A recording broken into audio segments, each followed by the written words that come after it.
Now in this final video we want to look how we can switch back to a production system from the standby system. Now technically my standby system is now production and my production is now a standby system.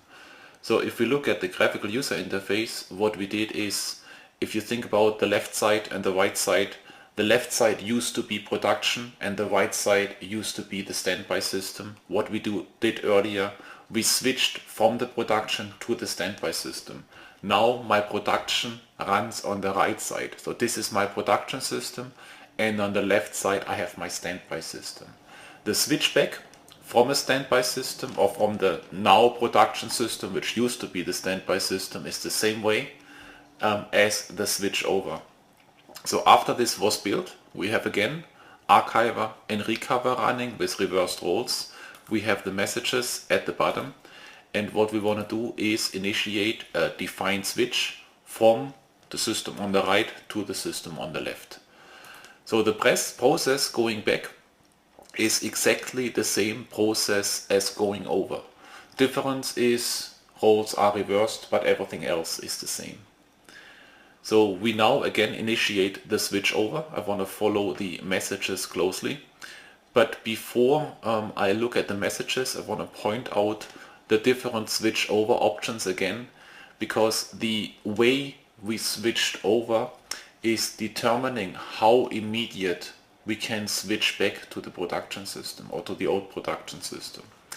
If we initiated or one step back, either way, either switch over option is going to get us production to this standby system and up and running. The step we have to do in some switch over scenarios is to rebuild the production system. So if we do a point-in-time recovery to end of logs or lossless switching, the first step before we can switch back is to rebuild the production system with a fresh initial synchronization with all data from the system on the right to the system on the left. However, if I did a define switch, I can immediately switch back because we brought this old production system immediately in a standby mode. So if you do a define switch over, you can do an immediate defined switch back without having to do a fresh copy. If you did any other of the switch over options, you have to make a fresh copy. However, this is not impacting your production, because while you do that initial synchronization, you're already running production on your standby system. This is what it was designed for. So let's look at the messages again. I'm disabling all the different filters and I try to locate where the switch over was started. So we started the switch over at 1404, and it's always indicated by changing the recover mode to until time. So instead of recovering log files, we are now managing the switchover process. So we confirm the time we want to recover to, and it's the same process as we saw earlier. First step, we have to verify all the recover files. Then we recover any remaining log files which are still on that target system. We, by the way, always recover with creating a recover pipe and just keep starting a recover and continue with the recover replace for the MaxDB until we don't find any more log files.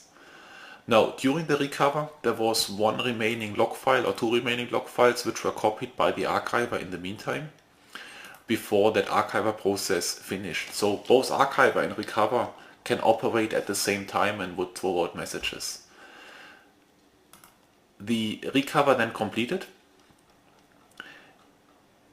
until we find no more files. We confirm again the timestamp of the database and now initiate the actual what we call define switch. In order to do a define switch, we need production data and the last actually non-archived log files which are still in the online log volumes, and in order to do so we do another switch log file. We bring down the old production database and we start catching and capturing all the log files which are not yet shipped to the standby system. So this is again depending on how many log volumes you have. Eventually the process which takes you the longest, if you want to capture those online log files, if you have large log volumes, you might have to copy a couple of 100 gigabytes as part of the switchover. However, if this is a non-planned failover and all you want to do is bring up the other systems, you wouldn't copy those online logs in that process. This is only to manage both databases at the same time. Now, what we also provide with in terms of other systems is what we call user interfaces. So you can take this MaxDB and connect that MaxDB to another configuration and to another replication. So if we would have, for example, a second MaxDB or a flat file configuration set up, we can connect that configuration, and while we switch over the MaxDB, we would automatically trigger the switch over of the respective other system. The messages here are also transmitted not only to the graphical user interface, they are also stored directly on the server. So if you want to follow that procedure on the server, you could do so. Also, customers ask us, where do I want to have that switch over graphical front end, because it seems to be so easy to use the front end to initiate the switch over. The graphical user interface, my recommendation is to have one at the standby side and to have one at the administrator's laptop, or if you have multiple administrators, hopefully you would have it on multiple locations. After that log volume was requested, we can continue, see where we are at the process. So there are in total 3 log volumes, which took quite a bit, took like over 2 minutes, over 1 minute to copy those, and this is a relatively small database. So if this is a larger database, you have to plan accordingly. But again, define switch is a planned maintenance switch, so we do have downtime to do so. We are creating the production database, and then again we want to rename the database. We switch the name between MaxDB 1S back to MaxDB and vice versa, depending on which system we do that change. We do a couple of MaxDB specific parameters, creating UPC files, creating run directories, and finally simply open the production database.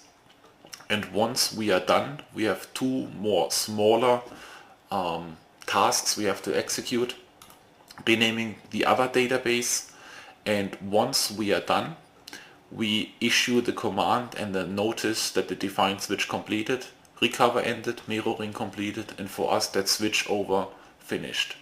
And all I need to do now is to simply say, again, activate archiver, activate recover, and while my production was already running without the archiver active, with archiver active and recover active, I have again my replication pointing in the direction which I had in the very beginning. So again, this was a brief presentation, DBShadow for MaxDB. We set up a replication, managed it, did a switch over, and did a switch back. If you have any questions or would like to know more about the software, feel free to contact us, and we'd be happy to address your questions or set up a demo similar to this with your team.